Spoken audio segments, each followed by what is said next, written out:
Bonjour les amis pour une nouvelle vidéo. On est mardi et si je me trompe pas, on est le 29. Donc on est mardi le 29 septembre 2020 et donc je vais faire une vidéo aujourd'hui sur les actualités que j'ai récupérées à partir de mon téléphone portable. Parce que les actualités des chaînes de médias, des chaînes de télévision traditionnelles. Donc je disais, les actualités des chaînes traditionnelles, TF1, BFM Télé, etc., ne nous apprennent pas grand-chose. Donc je commence avec des actualités que je viens de trouver sur Google. Bâtiment squatté à Saint-Mamès, les habitants du village gaulois passent à l'action et tentent de déloger les intrus. Il faut un petit peu de temps, le temps de charger la page. Après plusieurs jours de tension, des bateliers des habitants de Saint-Mamès ont pénétré de force dans l'enceinte du bâtiment squatté, où ils ont dégondé une porte et jeté les affaires des squatteurs par la fenêtre. Je pense qu'il n'y a pas trop le choix, c'est-à-dire que quand la loi n'est pas appliquée, quand la loi ne s'applique pas, force en reste au peuple. Donc les citoyens payent les impôts. Les citoyens payent les impôts au gouvernement. Pourquoi? Pour que le gouvernement exerce sa loi, pour que le gouvernement fasse son travail, que la justice passe. Quand la justice ne passe pas, quand il n'y a pas de justice dans un pays, eh bien c'est au peuple d'exercer lui-même la justice. Donc là, je comprends très bien que les gens sont excédés par toutes ces affaires de squatteurs. Les squatteurs sont ni plus ni moins des voleurs. Des voleurs, pourquoi? Parce que, premièrement, ils pénètrent de force chez vous. Secondement, ils cassent la porte, la fenêtre, ils détériorent vos affaires, ils vendent une partie de vos affaires, donc ils font ce qu'ils veulent, ils sont chez vous, mais ils font ce qu'ils veulent, mais comme n'importe quel voleur, comme n'importe quel casseur, et c'est punissable par la loi.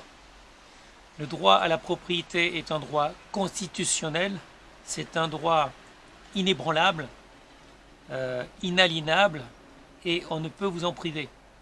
Personne, même pas la justice, ne peut, à moins d'avoir de très bonnes raisons, ne vous priver de votre foyer, de votre maison, de votre logement. À moins que vous ne payiez pas vos dettes, par exemple. En aucun cas, des particuliers, des voleurs, qui n'ont aucune légalité à pénétrer chez vous, en aucun cas ces gens doivent rester chez vous. Il n'y a aucune raison. Donc comme je l'ai déjà dit, c'est des parasites, c'est des vermines qui utilisent la faiblesse de gouvernement, la faiblesse de la justice pour s'introduire chez vous, tout casser, tout voler, occuper vos lieux et reste à vous-même d'exercer la loi puisque la justice ne le fait pas. Donc c'est ce qui s'est passé à Saint-Mamès où les habitants ont décidé de passer à l'action. Et je pense qu'il n'y a pas le choix. Il faut que les habitants se réveillent, il faut que les Français se réveillent. Et quand la justice n'est pas appliquée, c'est au peuple, en fait, au peuple français lui-même d'appliquer la loi. Voilà. Nagui, Mélanie Pagès endettée jusqu'au cou, ils n'ont plus un rond, ça m'étonnerait. Je ne crois pas qu'un présentateur de TV de France 2, grassement payé par nos impôts, n'ait plus d'argent. Femme tuée dans le Bas-Rhin, son ex-compagnon interpellé, ok. Le télétravail est surtout recommandé dans... J'attends que la page se charge. Elisabeth Borne, le télétravail est recommandé surtout dans les zones où le virus circule activement. Elisabeth Borne apparemment c'est la ministre du Travail, je ne la connaissais pas. Elle a dit ça dans l'émission de Jean-Jacques Bourdin. Moi je veux bien qu'on recommande le télétravail. Encore faudrait-il qu'il y ait des emplois dans le télétravail. Encore faudrait-il pouvoir facilement trouver un emploi grâce à des sites internet. Et je ferai moi-même des recherches concernant les sites internet qui proposent du télétravail. Et je vous dirai, je ferai sûrement une vidéo pour vous dire ce que j'ai trouvé. Fraude, les arnaques au chèque flambent. De toute façon, il y a moins en moins de chèques, les gens font de moins en moins de chèques. Ça m'étonnerait que les arnaques aux chèques, bon, c'est un article uniquement réservé aux abonnés. Je vais passer. Une jeune femme enceinte décède malgré 3 appels au SAMU. Donc ça s'est passé dimanche 27 septembre, où une jeune femme enceinte de 24 ans est décédée à La Rochelle. Elle se sentait mal au cours d'un repas en famille. Et donc elle a appelé le SAMU et qui ne s'est pas déplacé. Ah si, il s'est déplacé au bout du 3e appel. Son conjoint a décidé de porter plainte. Excusez-moi. Donc effectivement, reste à savoir ce qui s'est passé exactement. Je pense qu'il y aura une enquête pour déterminer la responsabilité du SAMU. Mais c'est une affaire triste. Une femme coincée dans un ascenseur à Paris. Le technicien refoulé à cause de la journée sans voiture. Arrivé au barrage installé au port de Paris ce dimanche, l'ascensoriste a été contraint de faire demi-tour pour cause de journée sans voiture. La victime de cette mésaventure, Monique, 68 ans, fulmine. Ouais, bah, c'est pas normal que les journées sans voiture, je savais même pas qu'il y avait une journée sans voiture. Personnellement, j'ai plus de voiture depuis plus de 20 ans.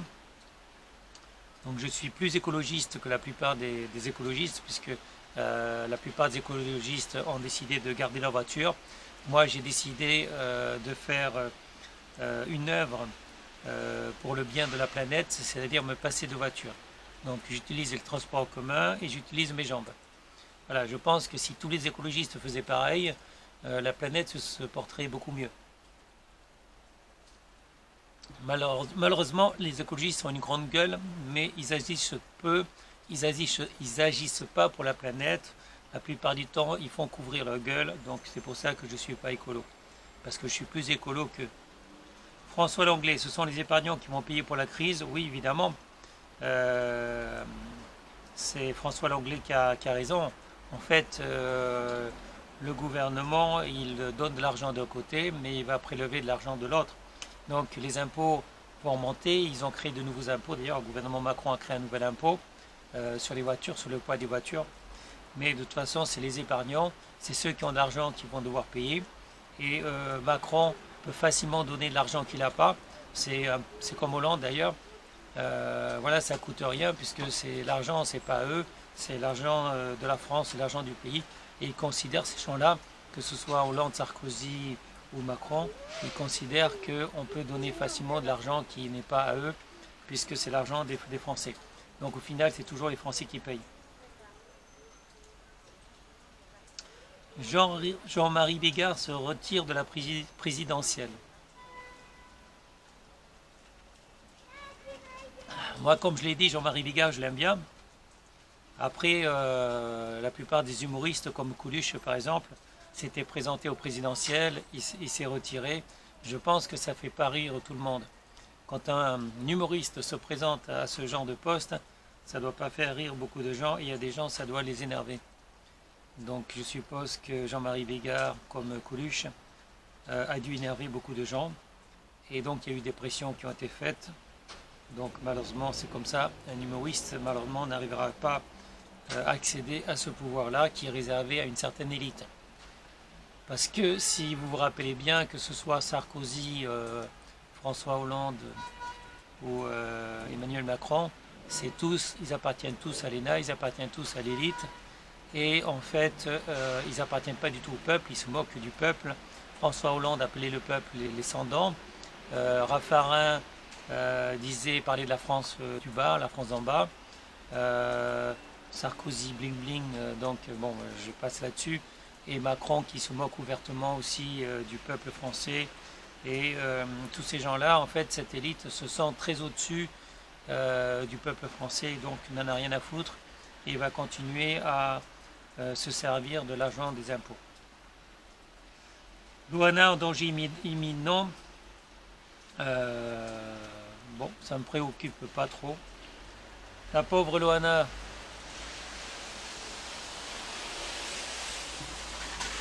Elle a toujours eu des hauts et des bas, Loana. Je crois que j'en ai fini avec les informations sur ce téléphone. Euh, Grâce à la BCE, l'État français lève une dette énorme avec une facilité déconcertante. Oui, l'État français, le gouvernement Macron qui disait il n'y a pas si longtemps que ça aux infirmiers qui n'avaient pas d'argent et qui ne pouvaient pas créer de l'argent de façon miraculeuse. Quelques mois après, bah, il a levé de l'argent, il a levé des milliards, il a donné des milliards. Donc en fait tout ça c'est du blabla. Et la Banque Centrale Européenne continue à imprimer des billets, continue à créer de la monnaie fictive. Et un jour il faudra bien payer de toute façon. Un jour cela finira mal parce que quand on crée de la monnaie à partir de rien, qui n'est basée sur rien, à un moment donné ben, c'est les gens qui vont devoir payer. Euh,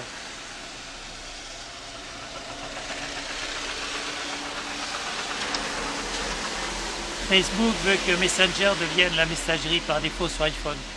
Personnellement, je suis pas Apple, j'ai pas d'iPhone, donc je m'en fous royalement.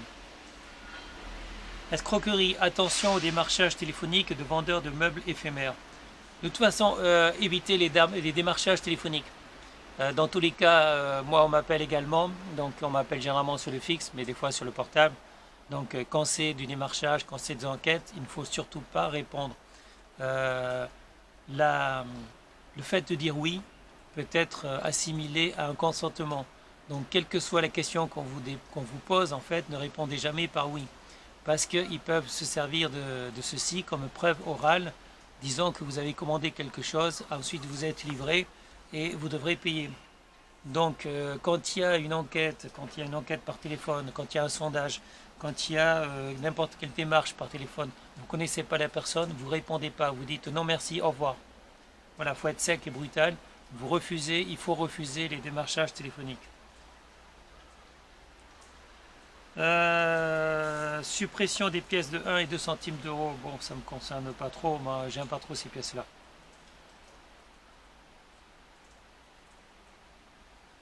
Thaïlande en crise. Ouais.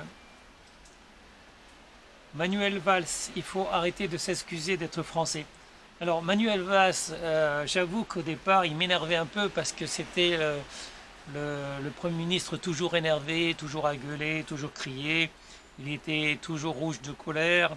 Je me rappelle de la phrase il faut mettre plus de blanc, de blanco, etc. Donc Manuel Valls qui faisait comment dire, des remarques à l'époque quand il était sous le gouvernement de Hollande, eh bien on dirait qu'il a changé, Manuel Valls. Lui qui était de gauche, on dirait qu'il est passé à droite. Donc effectivement, moi je suis plus à droite qu'à gauche. Et dans ce cas-là, je ne peux que soutenir Manuel Valls. Bon, Manuel Valls, continue comme ça, tu as parfaitement raison. Alors, en fait, je ne le connaissais pas trop, ce gars-là, même s'il était déjà venu dans le 93. Mais finalement, c'est l'air de quelqu'un de bien. Donc, je n'ai pas grand-chose à dire. Mais je pense que je me suis peut-être trompé sur lui quand je le jugeais mal. Parce que depuis, je sais qu'il a dit beaucoup de bonnes choses. Donc, finalement, Manuel Valls, c'est sans doute quelqu'un de bien. Malgré le fait qu'il était sous le gouvernement de François Hollande. Mais bon. Voilà, YouTuber en prison, oui c'est pourquoi la Marvel Finesse condamnée.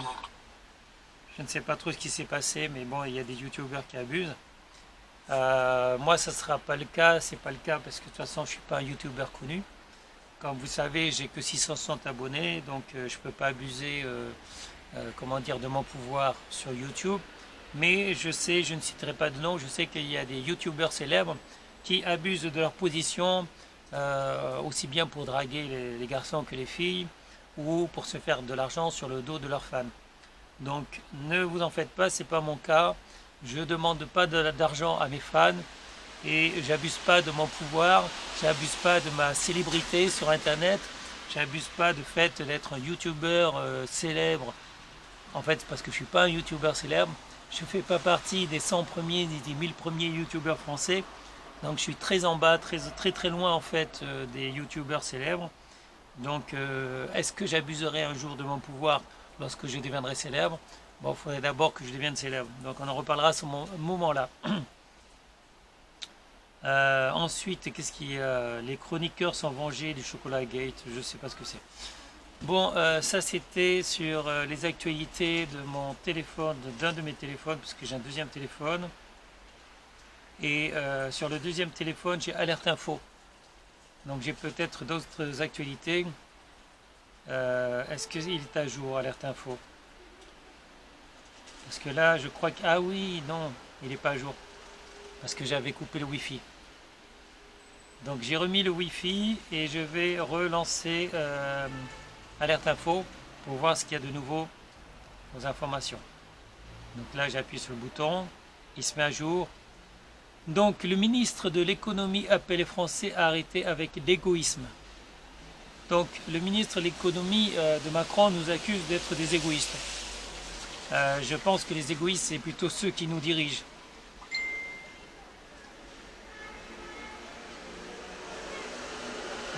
Ensuite,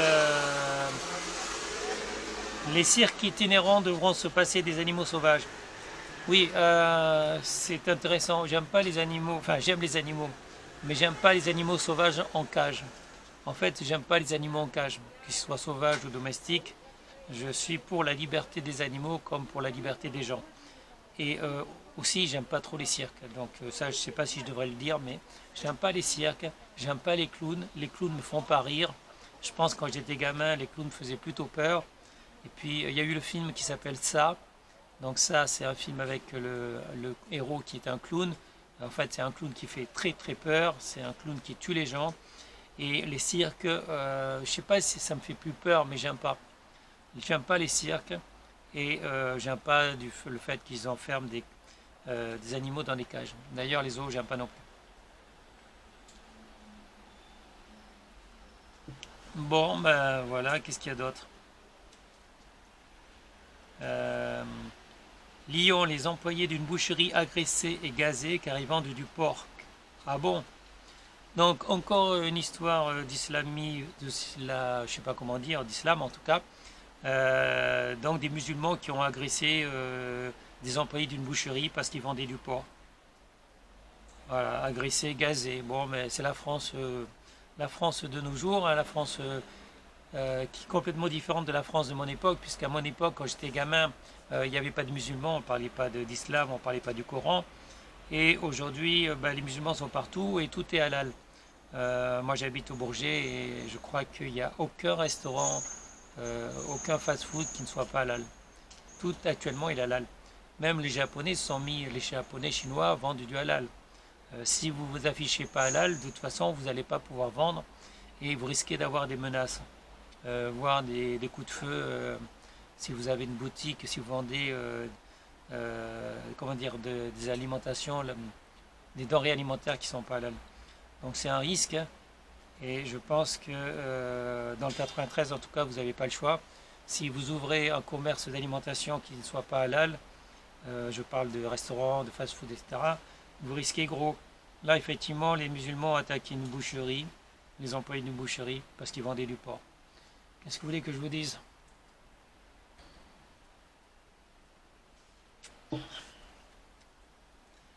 Bon, Castex cache l'argent public selon l'ex-ministre socialiste Michel Sapin.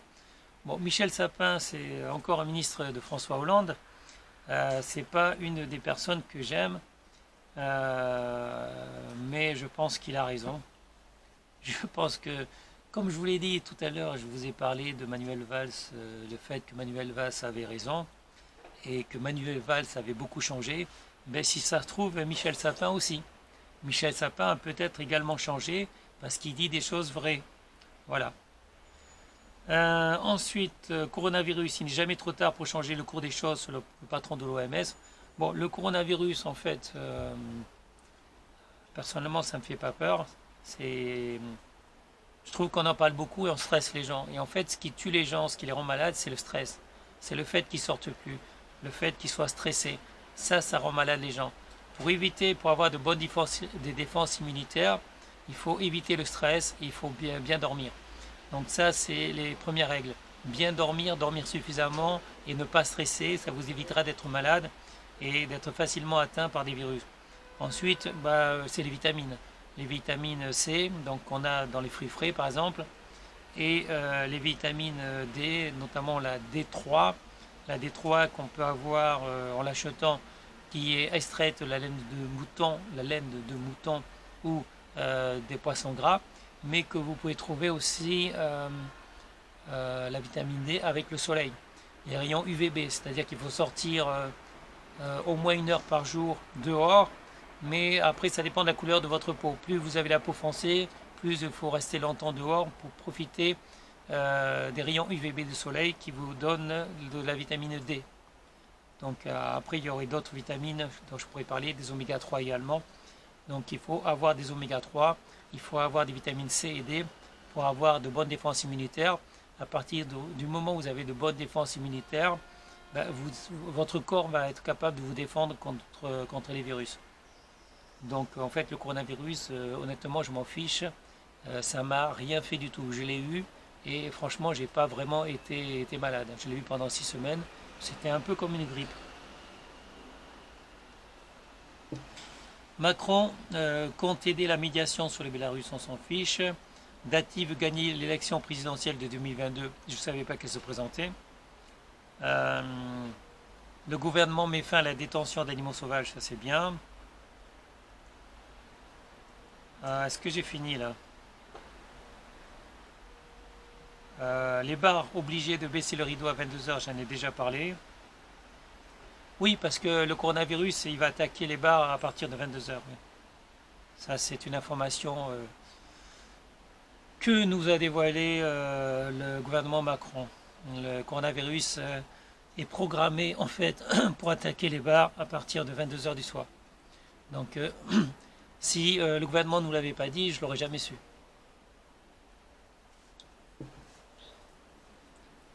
Voilà, voilà, voilà. Suisse, le montant du SMIC relevé à près de 3 800 € par mois à Genève. Bah, je pense que je devrais aller vivre là-bas.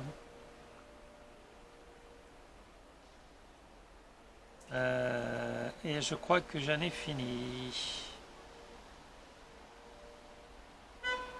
J'en ai fini, je vérifie juste un truc sur mon autre téléphone portable, je vérifie juste un truc au niveau des informations, parce qu'il me semble que j'ai loupé quelque chose. Ça j'en ai parlé, qu'est-ce qu'il y a d'autre? Je regarde parmi les informations que j'ai sauvegardées. Alors...